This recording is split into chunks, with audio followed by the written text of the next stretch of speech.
चलिए हम बढ़ते हैं हमारी लास्ट क्लास से आगे। उसके अंदर जानते हैं आगे के टॉपिक्स को। तो लास्ट क्लास में हमने स्टार्ट किया था टैक्स रेट्स को पढ़ना कि आखिर क्या टैक्स की रेट्स लगती है। हमने देखा था कि individual, HUF, AOP, BOI, AJP, ये जो पर्सन है इन पे स्लैब रेट लगती है। फर्म, एलएलपी, लोकल अथॉरिटी पर 30%। कंपनी के ऊपर हमने देखा था कि दो पार्ट में बांटा गया है। First one is domestic, second one is foreign. Foreign पर 40% है। डोमेस्टिक फर्दर दो पार्ट में डिवाइडेड है, स्मॉल और लार्ज। छोटी डोमेस्टिक कंपनी पर कितना 25% और लार्ज पर 30% था। ये सारी टैक्स रेट हमने पढ़ी थी और हमने हमारे सिलेबस को समझा था कि हमको इसमें क्या क्या इंपॉर्टेंट है, क्या क्या पढ़ना है। चलिए अब आगे बढ़ते हैं और आगे की चीजों को पढ़ना शुरू करते हैं। अभी अपन को स्लैब रेट पढ़नी है क्योंकि हमने स्लैब रेट नहीं पढ़ी थी।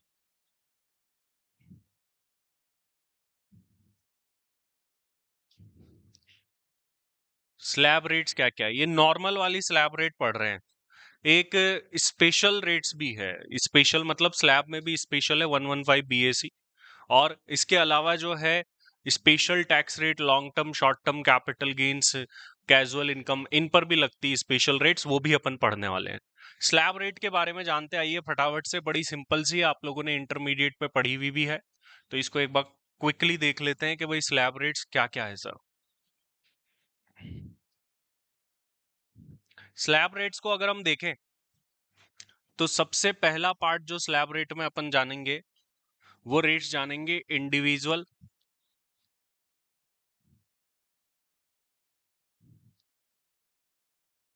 HUF, AOP, BOI, AJP. इन लोगों के लिए सबसे पहली स्लैब रेट पढ़ने वाले हैं अपन। अब यहां पर जो इंडिविजुअल है वो कौन सा इंडिविजुअल है, एक सवाल ये भी आता है क्योंकि मैंने देखो वहां पर स्टार भी बनाया है। तो सारे इंडिविजुअल्स पर ये वाली रेट नहीं लगती है जो अपन पढ़ने वाले हैं। देखिए एक तरफ तो अपन लेंगे इनकम, एक तरफ लेंगे अपन टैक्स रेट्स।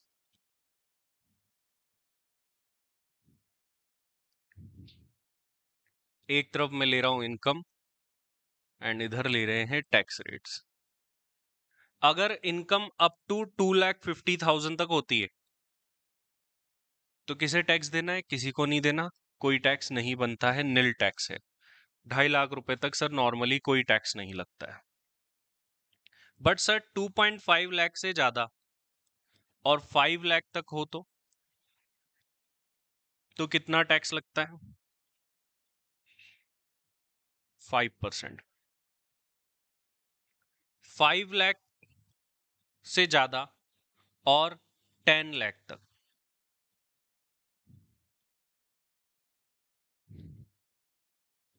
20%, और अबाउट 10 लाख 30% की टैक्स रेट लगती है। अच्छा ये जो सर इंडिविजुअल हमने लिया है यहाँ पर, ये कौन सा इंडिविजुअल है? इंडिविजुअल का मीनिंग क्या है यहाँ पर ध्यान से समझिए। इंडिविजुअल में कौन कौन आ गया यहाँ पर? इस इंडिविजुअल में रेसिडेंट आ गया जिसकी एज बिलो 60 है। सेकंड, नॉन रेसिडेंट,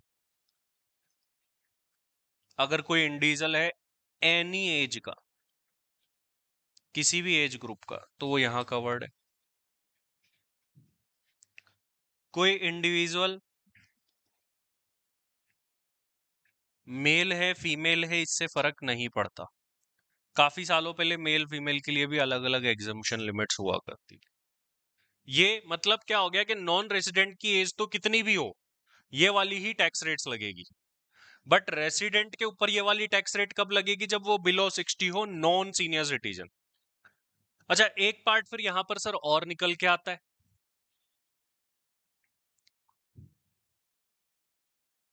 ये वाली टैक्स रेट है ओनली इंडिविजुअल के लिए और वो भी सीनियर सिटीजन हो। इंडिविजुअल एज 60 और मोर बट लेस देन 80, इनको बोलते हैं हम सीनियर सिटीजन। इनके लिए एग्जम्पशन की लिमिट ज्यादा है, ये एग्जाम्स में भी आया हुआ है कि इनके लिए एग्जम्पशन की लिमिट्स क्या क्या है। तो नॉर्मली 2,50,000 तक टैक्स नहीं लगता है, बट इन लोगों पे 3 लाख तक नहीं लगता है। तो वही हम एक तरफ लेंगे इनकम, एक तरफ लेंगे tax rate. Up to 3 lakh, इनके ऊपर 3 लाख तक कोई टैक्स नहीं।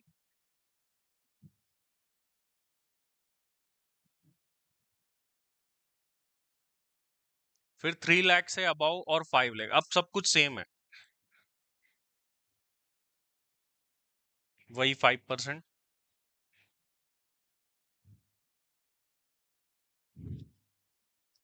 5 लाख टू 10 लाख, 5 लाख से ज्यादा 20%, और अबाउ 10 लाख वही 30%। ये हो गया सीनियर सिटीजन। सीनियर सिटीजन का बेनिफिट ओनली इंडिविजुअल को, और वो भी रेसिडेंट को ही मिलेगा। यहां पर एक वर्ड और ऐड कर लेना, रेसिडेंट इंडिविजुअल। वैसे मैंने इधर भी बता दिया कि नॉन रेजिडेंट तो कुछ भी एज हो ये वाली टैक्स रेट लगेगी। सीनियर सिटीजन का बेनिफिट ओनली रेसिडेंट इंडिविजुअल को मिलेगा। थर्ड,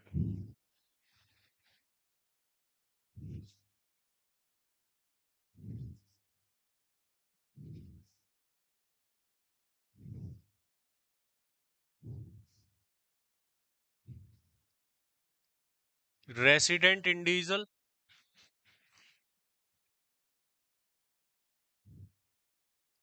एज 80 और मोर, वो सब इसमें आ जाएंगे। इन्हें हम बोलते हैं सुपर सीनियर सिटीजन। इन लोगों पर 5 लाख तक कोई टैक्स नहीं लगता, बाकी बातें सब सेम है।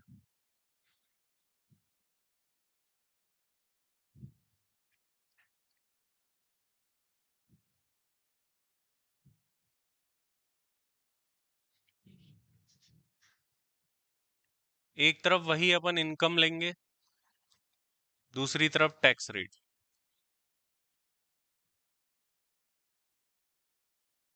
अप टू 5 लाख नील।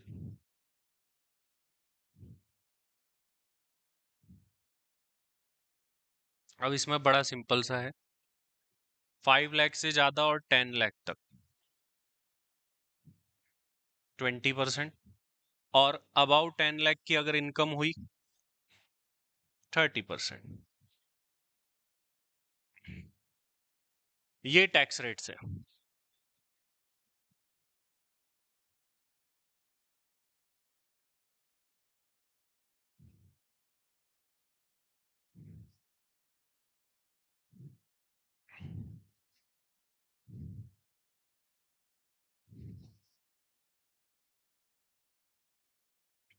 तो ये वो स्लैब रेट्स है जो कि individual, HUF, AOP, BY, AJP पर लगेगी।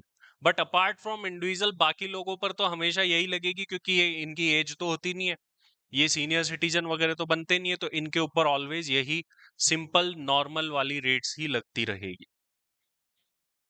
अब मुझे एक बात बताओ कि कोई एक पर्सन है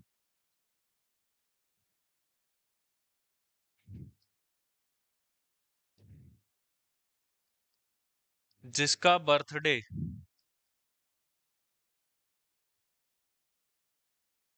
1 अप्रैल को आएगा, 2024 को, लेट से। अगर कोई 22-23 में 60 का या 80 का हो जाएगा तो उसको ये वाले बेनिफिट मिलेंगे। और अगर वो 60 से कम होता है या 80 से कम होता है तो फिर जो बेनिफिट्स के लिए वो एलिजिबल है वो मिलते हैं। अब मुझे ये बताओ कि सर किसी का 1 अप्रैल 2024 को बर्थडे आता है, हमारा प्रीवियस ईयर 22-23 है, असेसमेंट ईयर 23-24 से एज किस में देखी जाती, प्रीवियस ईयर में कितनी थी वो देखी जाती। किसी का बर्थडे 1 अप्रैल 2024 को आएगा तो इसको सीनियर सिटीजन और सुपर सीनियर सिटीजन का बेनिफिट मिलेगा या नहीं मिलेगा, सवाल। 1 अप्रैल को बर्थडे आता है तो ये 60 का या 80 का 1 अप्रैल को माना जाएगा या पिछले साल में ही मान लिया जाएगा। तो इसके लिए सीबीडीटी ने सर्कुलर इशू करा और बोला कि जिन लोगों का बर्थडे 1 अप्रैल को आता है वो अपनी एज अटेन 31 मार्च को ही कर चुके होंगे। भाई 1 अप्रैल में तो एक दिन और ऐड हो जाएगा ना। आप एक साल देखते हो तो 1 जनवरी से 1 जनवरी देखते हो या 1 जनवरी से 31 दिसंबर का होता है? 31 दिसंबर का होता है। अगले 1 जनवरी तक तो एक दिन और बढ़ गया होगा क्योंकि 2 बार काउंट हो गया ना फिर तो। जैसे आप 1 अप्रैल को मानोगे उसको तो 1 अप्रैल को तुमने जब शुरू किया तब भी काउंट किया, अब जब एंड कर रहे हो तो फिर दोबारा काउंट कर लोगे वो तो इसीलिए जो भी एज अटेन होती है ना, आपका बर्थडे जैसे मान लो 1 अप्रैल को मनाया जाता है बट आप आपकी एज अटेन 31 मार्च तक ही कर चुके हो क्योंकि वो साल कंप्लीट हो गया है आपका। 1 अप्रैल को तो फिर से नया साल चालू हो जाता है 1 अप्रैल से तो अगले। तो अगर किसी का बर्थडे 1 अप्रैल को आता है तो उसकी जो 60 और 80 की एज है वो कब की देखी जाएगी, 31 मार्च को ही वो अटेंड कर चुका होगा। तो देखिए इसको अपन क्लेरिफाई कर लेते हैं। As per CBDT circular the persons who born on 1st April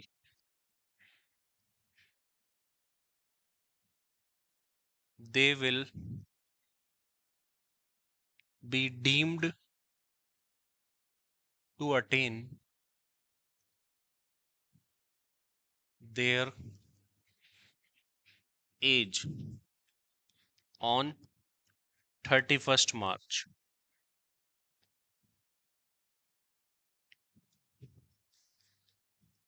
Example: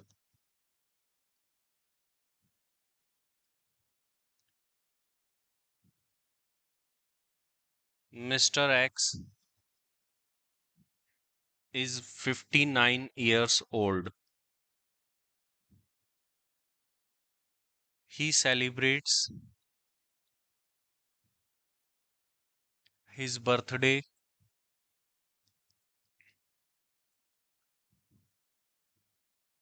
on 1st April every year.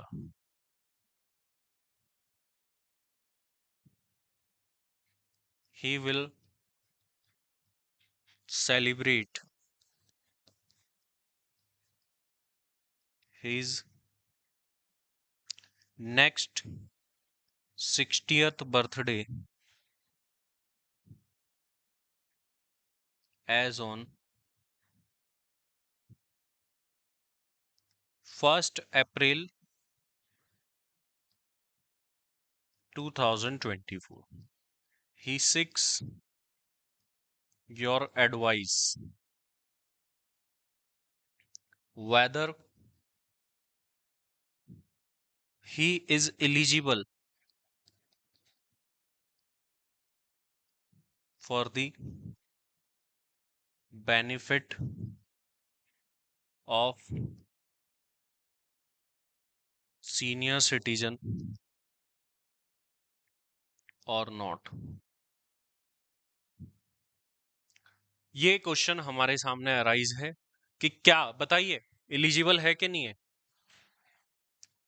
तो 1st अप्रैल को बर्थडे आएगा 24 को, लास्ट 59 का था तब सेलिब्रेट किए थे, मतलब अब जो कर रहे हैं वो 60th बर्थडे होगा 1st April 24।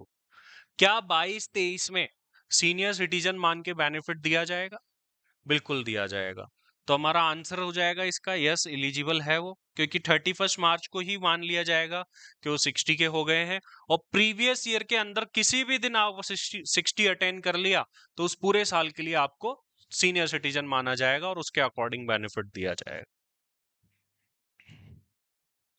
Yes, as per CBDT circular he will deemed to attain his age as on 31st March 24। तो इसको अपन करते हैं, अगर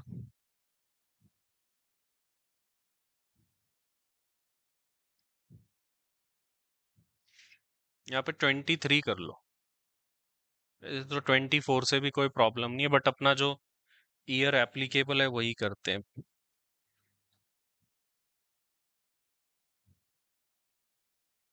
23, फिर वहां भी 23 कर लो, और 24 भी कोई गलत नहीं है, अपन तो कंसेप्ट सीख रहे हैं, बट हमारे लिए रेलिवेंट ईयर के अकॉर्डिंग हो जाएगा फिर। देयरफॉर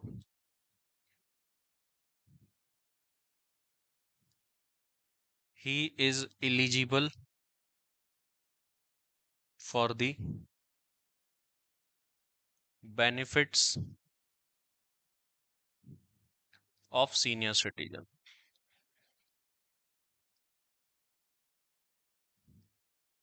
मिल जाएंगे बेनिफिट।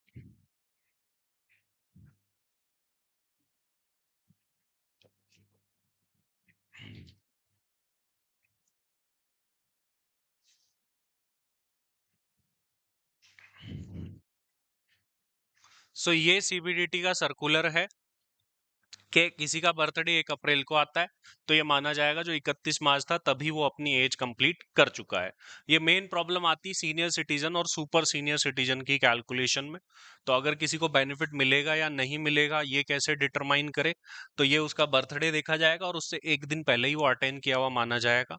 तो मान लो कोई 1 अप्रैल को बर्थडे मना रहा है 60th, तो ये मान लिया जाएगा कि वो पिछले साल 31 मार्च को ही 60 का हो गया था और पिछले साल का अंदर उसको सीनियर सिटीजन का बेनिफिट मिल जाएगा। 80th बर्थडे मना रहा है तो फिर क्या मान लिया जाएगा कि वो पिछले साल 31 मार्च को ही 80 का हो गया था और उसको बेनिफिट मिल जाएगा। क्लियर है सभी को ये बात? कोई सवाल हो किसी का, बताओ। है? ठीक, चलिए। तो ये अपन ने टैक्स रेट्स देख ली कि सर टैक्स रेट्स क्या क्या है। अभी देखिए जब हम टैक्स निकालते हैं तो एक तो हमें टैक्स रेट्स पता होनी चाहिए। फिर एक और चीज आती है इसके अंदर कि सर जब भी अपन टैक्स निकालेंगे तो उस पे एक और चीज चार्ज करते हैं, that is health and education cess. ठीक है, तब जाकर के हमारा टैक्स कंप्लीट होता है। आप जानते हो उसके बारे में तो कि हेल्थ एंड एजुकेशन सेस क्या होता है, फिर भी मैं शॉर्टली आपको बता देता हूँ ताकि आपको ध्यान रहे कि ये क्या होता है। हमको हमेशा जब भी टैक्स निकाले तो इसको लगाना है। काफी लोगों को ये तो पता होता है कि इसकी 4% रेट है, बट वो कैसे है वो नहीं पता होता। तो देखो हेल्थ एंड एजुकेशन सेस को मैं क्विकली बताऊंगा, ज्यादा टाइम नहीं लगाएंगे क्योंकि आप लोग इसके बारे में पहले से जानते हैं। फिर अपन रिबेट पढ़ेंगे 87A की। It is charge on tax, tax पे लगने वाला टैक्स है ये। बट इसकी खासियत क्या है कि ये स्पेसिफिक पर्पस के लिए लिया जाता है। जैसे हेल्थ एंड एजुकेशन सेस, इसका मतलब ये जो पैसा सरकार लेगी ये किस पर लगाएगी, हेल्थ सेक्टर और एजुकेशन सेक्टर पर, और कहीं नहीं लगाएगी सरकार इस पैसे को। तो इसकी एक और विशेषता हो गई, this is collected for specific purpose.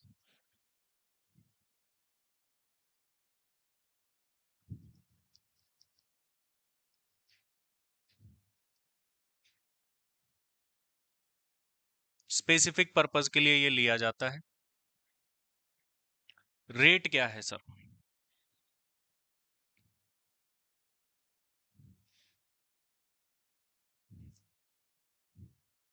Rate इसकी 4% है।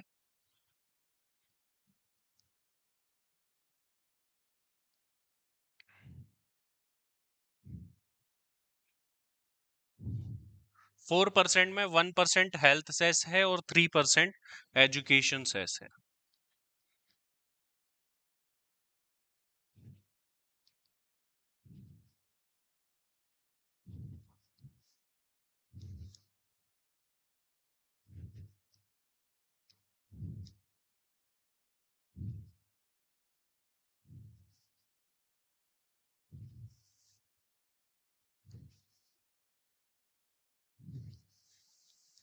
हेल्थ सेस की रेट होती है 1% और एजुकेशन सेस की रेट है हमारे लिए 3%।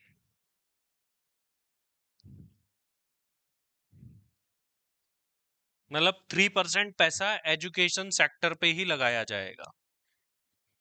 अब एजुकेशन भी अलग अलग लेवल की होती है, primary level and secondary level की।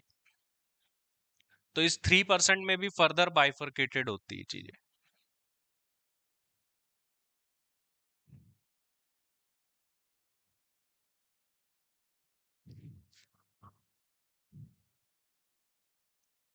Primary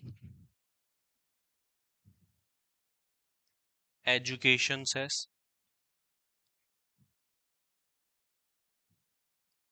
secondary education cess.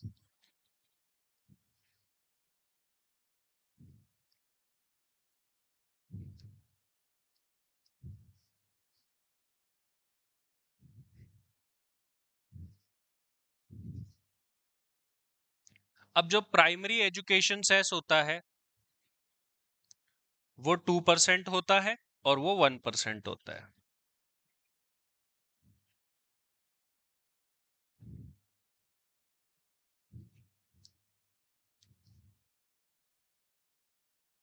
इस तरीके से पूरा हेल्थ एंड एजुकेशन सेस बनता है। तो जब भी अपन टैक्स निकालेंगे, टैक्स कैलकुलेशन करेंगे, तो ये हमेशा से 4% का ये हम एक साथ ही लगा देते हैं। बट अगर आप इसको अलग अलग करके लगाते हैं तो ज्यादा बेटर प्रेजेंटेशन लगती है और ज्यादा अच्छे मार्क्स मिलने की उम्मीद है। एग्जामिनर को लगता है कि देखिए इसके कोई नंबर तो नहीं होते, बट एग्जामिनर पे एक इंप्रेशन जाता है कि ये पर्सन सिस्टमेटिकली वर्क करता है। तो हो सकता है कि उसका इम्पैक्ट आपके आगे के क्वेश्चंस के आंसर पे देखने को मिले।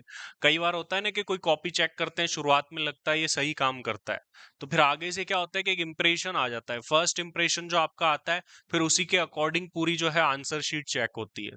तो आप जितना सिस्टमेटिक करोगे शुरुआत से, उतना अच्छा आगे आपको फायदा मिलेगा। क्वेश्चंस में एक पॉजिटिव माइंडसेट के साथ में मार्क्स अलॉट किए जाएंगे आपको। तो इस चीज का भी ध्यान रखें आप शुरुआत में। तो इस पे ज्यादा मैं समझा नहीं रहा हूँ, हम इंटर से पढ़ते आए, काफी बार पढ़ लिया है, तो इस पर ज्यादा अपन डिस्कशन नहीं करेंगे और फटाफट से चलते हैं एक और चीज, that is rebate under section 87 है। फिर हम आएंगे हमारे सरचार्ज के ऊपर, जो कि फाइनल में आकर के इंपॉर्टेंस रखते हैं।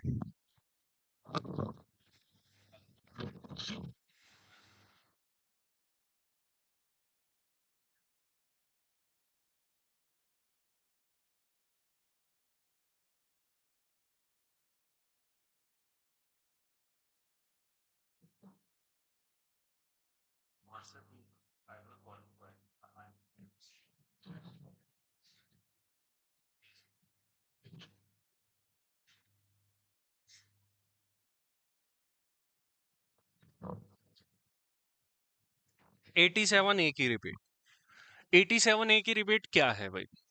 जो इंडिविजुअल लोग कम इनकम वाले हैं, सरकार उनको टैक्स में राहत देना चाहती है कि उनके ऊपर और कम टैक्स लगाया जाए।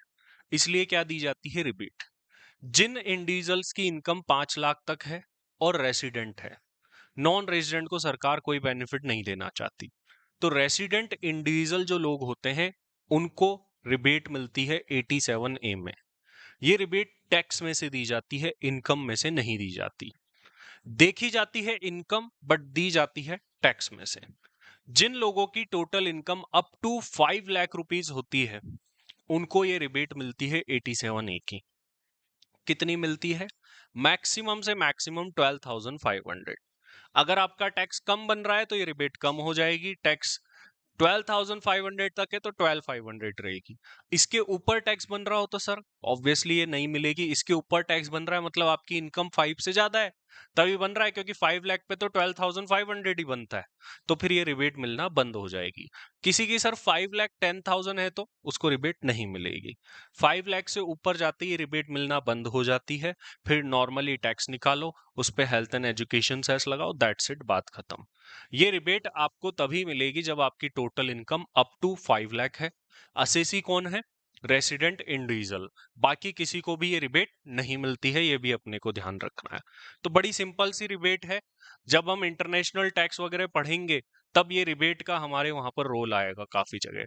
तो इसलिए ये भी हमको पता होनी चाहिए। तो ये रिबेट किस में से दी जाती है, कब दी जाती है, ये सारी बातें अपन जानने वाले हैं।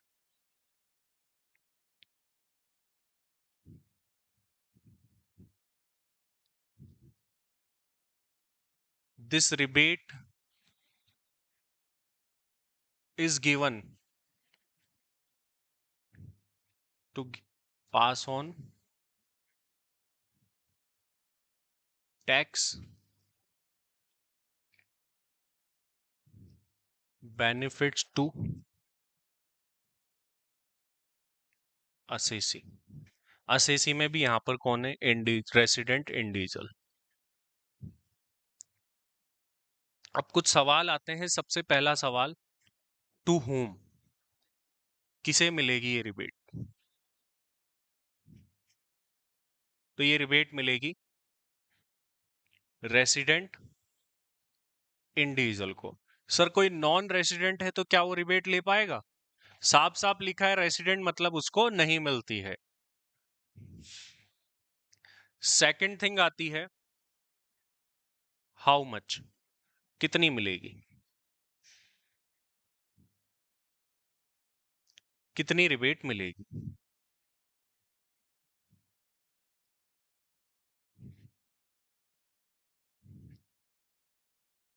देखो आपका मैक्सिमम से मैक्सिमम 12,500 है और एक्चुअल टैक्स कम बन रहा है तो कम मिलेगी।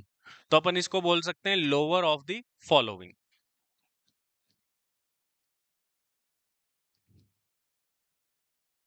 पहला पॉइंट अपना क्या आएगा, actual tax liability. Second point में आएगा 12,500। एमसीक्यू भी बनाया जा सकता है, यहां से ध्यान रखें। इन दोनों में से जो भी कम होगी, विच एवर इज लेस, वो मिलेगी।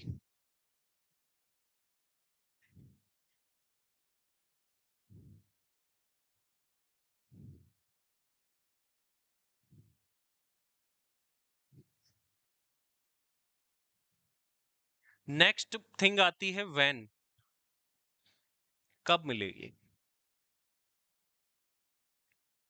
तो कब मिलती है ये रिबेट?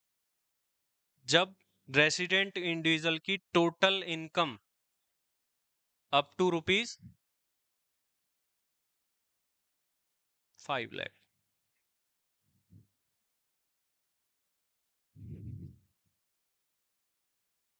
नेक्स्ट थिंग आती है कि कब मिलेगी ये। कब से मतलब क्या है कि किससे पहले।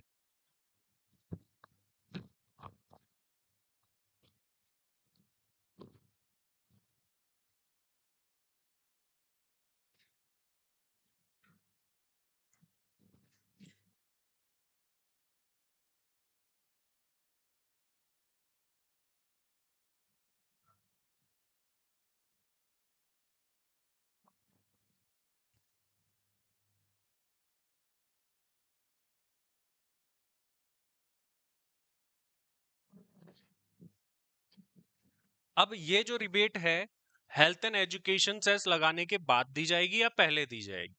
देखो, हेल्थ एंड एजुकेशन सेस लगता है जो टैक्स तुम्हारा फाइनल हो चुका है ना, कि अब इसके बाद कुछ नहीं है, तब एंड में जाके लगता है। अब यहां पर क्या होता है कि टैक्स फाइनली तब होगा जब आप ये रिबेट दे दोगे। इसका मतलब ये rebate health and education cess लगाने से पहले दी जाती है। तो यहां पर हम लिख देंगे नोट में ये बात, this rebate is given before health and education cess, उससे पहले ही दे दी जाए। और वैसे भी जब जब ये रिबेट मिलेगी ना, तब तब ये लगेगा ही नहीं, क्योंकि ये रिबेट मिलती 5 लाख तक है और ये 5 लाख तक 12,500 पूरा खत्म हो जाता है। तो एट दी एंड तुम्हारा टैक्स जीरो बचेगा। टैक्स जीरो बचेगा तो कभी हेल्थ एंड एजुकेशन सेस लग ही नहीं पाएगा। ये रिबेट और ये दोनों एक साथ कभी आएंगे ही नहीं, क्योंकि 5 लाख के ऊपर टैक्स हमेशा जीरो कर देगी ये रिबेट अगर मिल रही होगी तो दोनों साथ में आना पॉसिबल ही नहीं है। तो ये हमको ध्यान रखना है एमसीक्यू पॉइंट ऑफ व्यू से कि ये किसको मिलती है। ये एमसीक्यू में पूछा गया है। ये वाला नोट जो है ये इंटर में पूछा गया था, इस जिसमें बिफोर फिल करना था कि ये रिबेट आफ्टर मिलेगी या बिफोर मिलेगी। ये चीज मैक्सिमम अमाउंट पूछ ले आपसे कभी तो 12,500 इज द मैक्सिमम अमाउंट। इससे कम भी मिल सकती है लेकिन इससे ज्यादा नहीं मिल सकती। एक एग्जांपल करते हैं, देखिए कैसे मिलेगी ये rebate.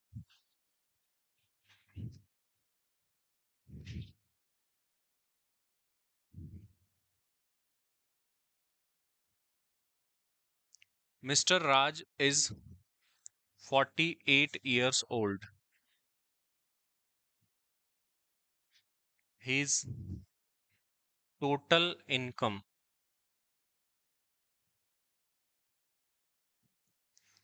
is rupees 4,80,000. He is resident in current year.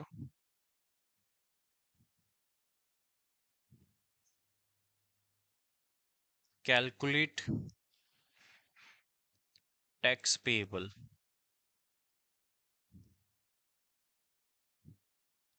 Will your answer differ if he was a non-resident?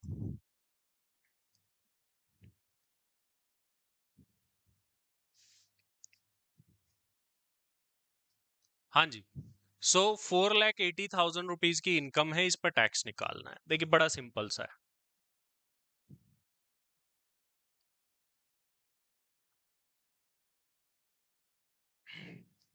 Up to 2,50,000 नील कुछ नहीं बनेगा। 2,50,000 से ज्यादा 4,80,000 तक 5% का टैक्स लगता है। तो इसमें कितनी इनकम है टोटल मिला करके? 2,30,000 की।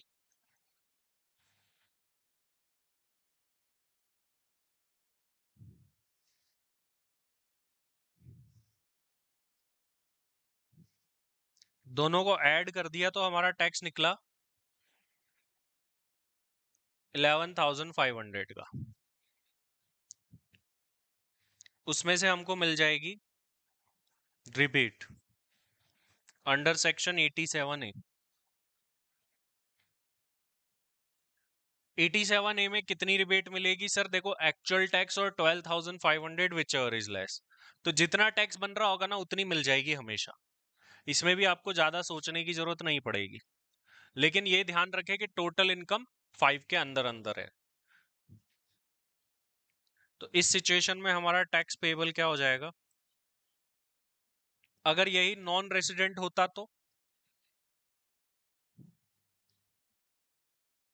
तो निकालो टैक्स। ये तो रेसिडेंट हो गया।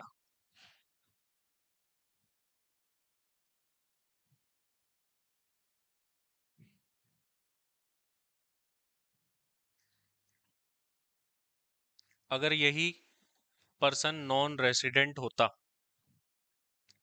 तो क्या होता? सर नॉन रेजिडेंट होता तो रिबेट नहीं मिलती, क्योंकि वो ओनली रेसिडेंट इंडिविजुअल को ही मिलती है।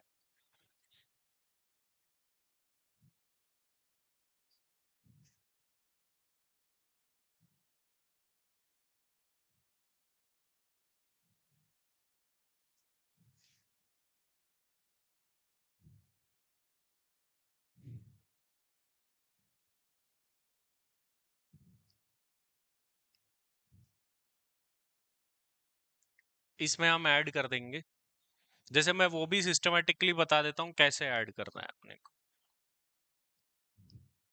Health cess @1%, primary education cess 2%, secondary education cess.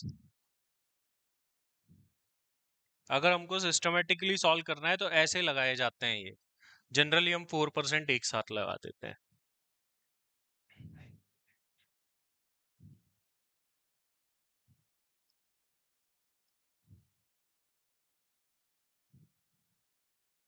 Yes, तो अब टोटल कर लीजिए कितना आ रहा है। 11,960 आ गया हमारा टैक्स पेबल।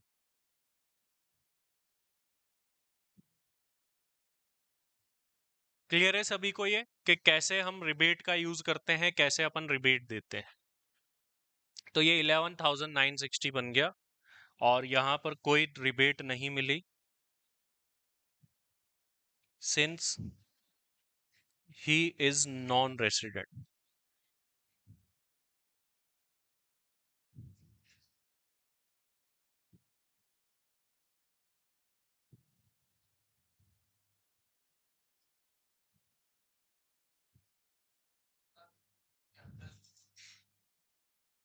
नॉर्मल हो अगर स्लैब रेट वाला शॉर्ट टर्म तो मिलता है, शेयर सिक्योरिटीज वाला हो तो नहीं मिलता। चलिए, तो ये सभी को क्लियर है कि कैसे अपने को ये कैलकुलेशंस करनी है, ठीक है। अब कुछ स्पेशल टैक्स रेट्स देख लेते हैं,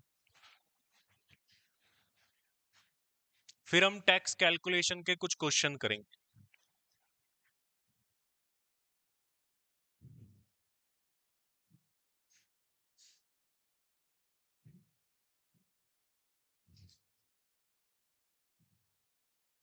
कुछ इनकम्स स्पेशली अलग से टैक्स्ड की गई है, उन पर स्पेशली अलग से टैक्स की रेट्स बनाई गई है, तो उन पर मैं बात करने वाला हूं।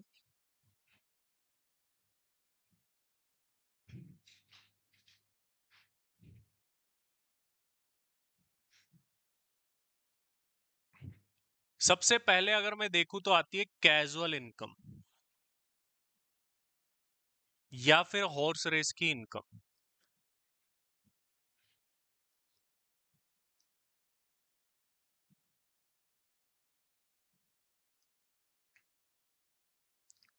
कैजुअल इनकम और हॉर्स रेस पे 30% की रेट से टैक्स लगता है फ्लैट। इवन आप 20,000 भी अर्न करो, 30% का टैक्स देना है इस इनकम में से। आप बेसिक नॉलेज के लिए यहीं पर बता देता हूं, कोई डिडक्शन नहीं मिलती, कोई रिबेट नहीं मिलती, कोई सेट ऑफ नहीं होता।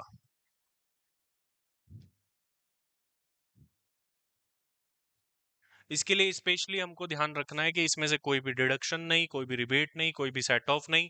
कैजुअल इनकम जितनी हुई उतनी सीधी टैक्सेबल 30%। हालांकि इसके ऊपर से पहले ही टीडीएस में अगर आप 194 बी पढ़ेंगे तो टीडीएस कट के मिलता है, तो जो भी ये इनकम देता है 30% काट करके ही देता है। नेक्स्ट इनकम्स जिन पे स्पेशल रेट से टैक्स लगता है that is short term capital gain.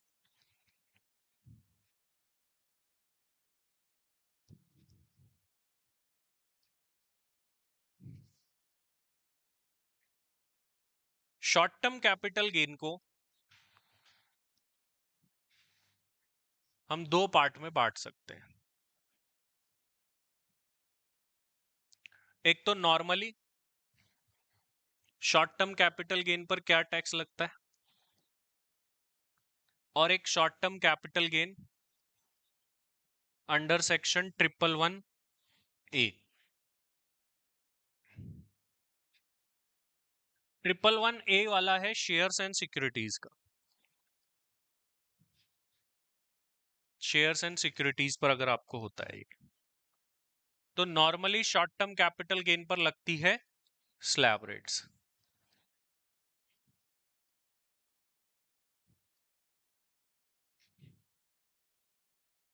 और 111A वाले पर जो टैक्स रेट लगती है वो लगती है 15%।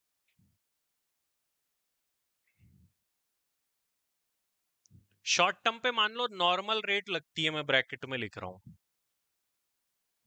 क्योंकि स्लैब रेट तो individual HUF AOP BI AGP पर लगेगी। इसके अलावा किसी और ने अर्न किया तो शॉर्ट टर्म गेन, फिर उनकी तो जो नॉर्मल टैक्स रेट है 30 है तो 30, 20 है तो 20, उन पे जो भी लगती होगी उसे। स्लैब रेट तो कब लगेगी, जब individual HUF AOP BI AGP होगी। मान लो कंपनी को शॉर्ट टर्म गेन हुआ, कंपनी ने कोई ज्वेलरी सेल कर दी, तो फिर उस पर तो जो कंपनी पर रेट लगती है वही लगेगी, स्लैब रेट थोड़ी ना लगेगी कंपनी पर। तो इसलिए मैंने नॉर्मल रेट भी ब्रैकेट में लिख दिया है दोनों। और वहीं short term capital gain 111A का शेयर सिक्योरिटीज वाला कोई सा भी एसएससी अर्न करे, उसको 15% की रेट से ही टैक्स देना। देन आती है बात long term capital gain.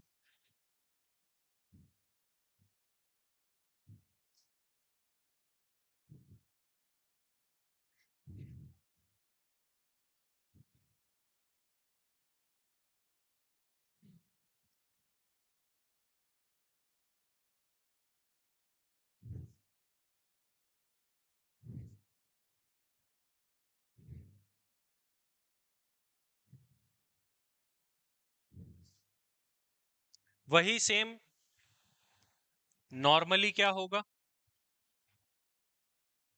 Under section 112 है।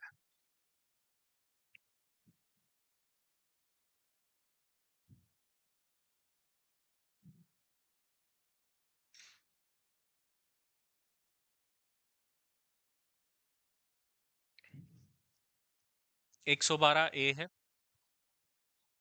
Shares and securities. Normally long term capital gain पर टैक्स की रेट लगती है बेटा 20% की।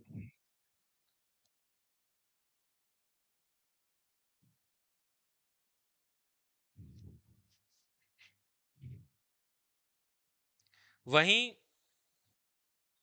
112 ए के अंदर टैक्स रेट लगती है 10%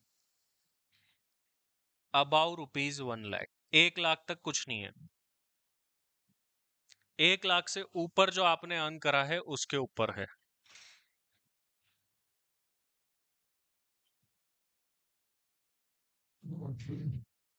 ये हमारी स्पेशल टैक्स रेट्स है कुछ।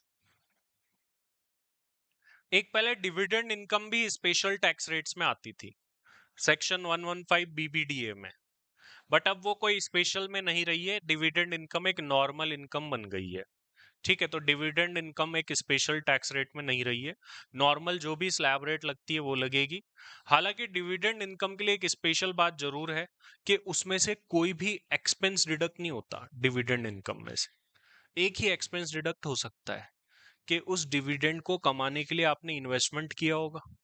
मान लो 10 लाख का कहीं इन्वेस्टमेंट किया, तो 10 लाख का पैसा क्या करा आपने, लोन लेके आए, कहीं से लोन लिया, फिर इन्वेस्ट करा, फिर डिविडेंड कमाया। तो अब उस डिविडेंड को कमाने के लिए आपने लोन लिया, तो उस लोन पे भी तो इंटरेस्ट दिया होगा।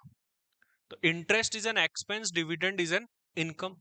तो उस डिविडेंड इनकम में से ये इंटरेस्ट का एक्सपेंस लेस हो सकता है बस, वो भी डिविडेंड इनकम के 20% से ज्यादा नहीं हो सकता।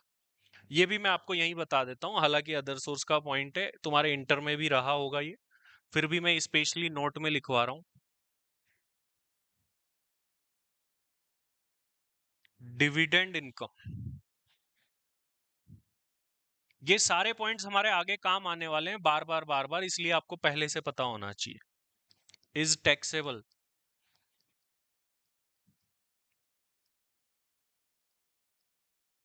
Eight normal rate and no expense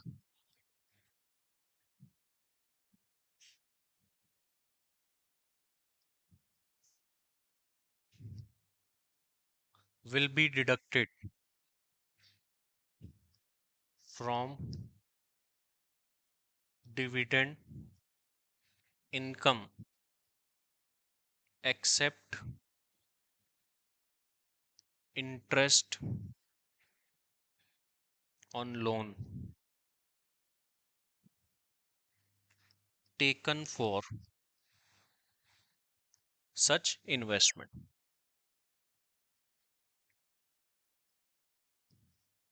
However,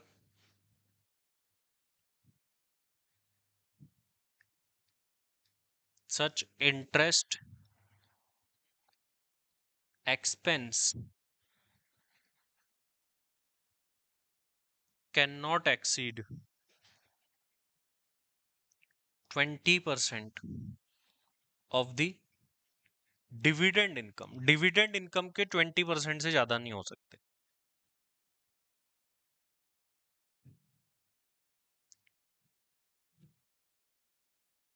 let suppose करो dividend income is 1 lakh and interest is 40,000। तो आप 1 लाख माइनस 40,000 करके 60,000 की इनकम बता रहे हो। बट ध्यान रखो कि इंटरेस्ट का एक्सपेंस डिविडेंड इनकम के 20% से ज्यादा नहीं हो सकता। तो ऑल्दो आपका 40,000 है, बट 1 लाख का 20% वो 20,000 पे ही रेस्ट्रिक्ट हो जाएगा और आपकी इनकम कितनी ली जाएगी, 80,000 ले ली जाएगी फिर। तो इस बात का ध्यान रखे कि डिविडेंड इनकम में से इंटरेस्ट का एक्सपेंस लेस होगा और वो इंटरेस्ट का एक्सपेंस डिविडेंड इनकम के 20% से ज्यादा नहीं हो सकता। जैसे अपन एक एग्जांपल में देखें कि डिविडेंड इनकम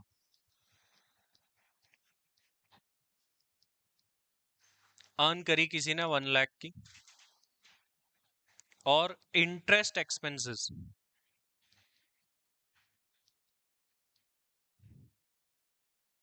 40,000 के बता रहा हूं और टैक्सेबल बता रहा है 60,000।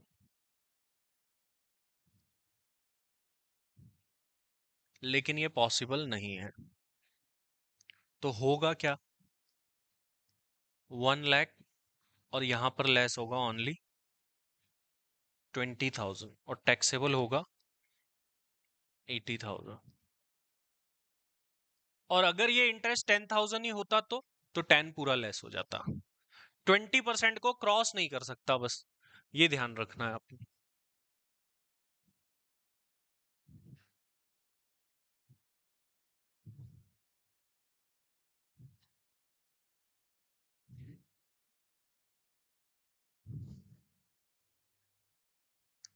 चलिए, तो यहां तक की बातें सभी को क्लियर है। इससे आगे हम नेक्स्ट क्लास में बढ़ेंगे और अभी और भी चीजें देखना बाकी है, सरचार्ज देखना बाकी है। फिर इसमें डिफरेंट डिफरेंट सिचुएशंस बनाएंगे। टैक्स कैलकुलेशन में भी हम थोड़ा एडवांस लेवल देखेंगे कि अलग अलग सिचुएशंस में क्या होता है। चलिए, आज के लिए इतना ही, मिलते हैं नेक्स्ट क्लास में।